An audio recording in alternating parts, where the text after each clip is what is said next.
Isn't it? But on the other hand, people sleep in front of store, but they must move during daytime, while others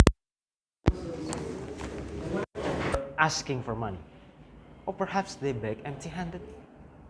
This is an issue that affects people of all backgrounds and beliefs. Poverty and its consequences in social and emotional well-being.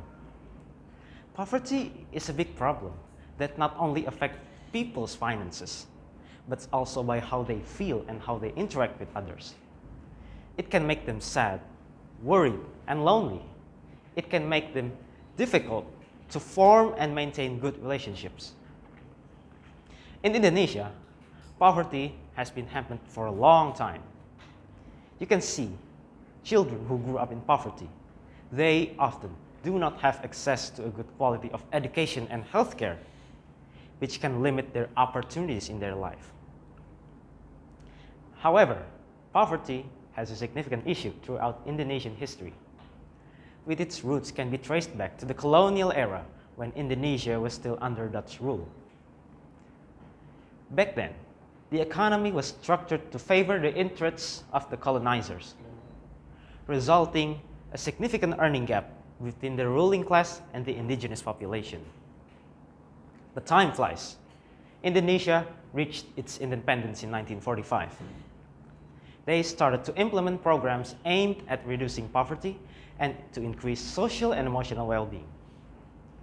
One of the most significant efforts was the New Order government's Green Revolution, which was held in 1970s, which focused on agricultural productivity to reduce poverty in rural areas. Despite their efforts to reduce poverty, this issue still exists until now.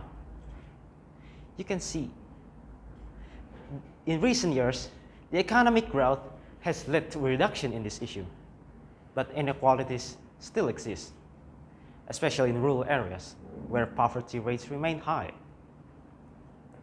I have some significant consequences for this kind of issue. Children who grew up with poor households are likely to express emotional distress, such as anxiety and depression.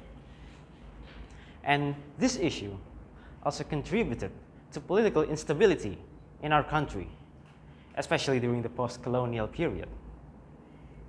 But despite the government's efforts, they keep continuing to implement programs aimed at reducing poverty and increasing social and emotional well-being. One of the current social welfare programs that they held was the National Health Insurance, or JKN program, which aimed to provide universal healthcare access to all Indonesians, including those who live in poverty.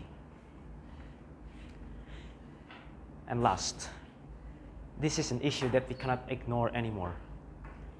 We must struggle together to provide a quality access to education, healthcare, and employment industries, and to promote social inclusion and community involvement. In this speech, I urge to each and every one of us to address poverty and its consequences in social and emotional well-being.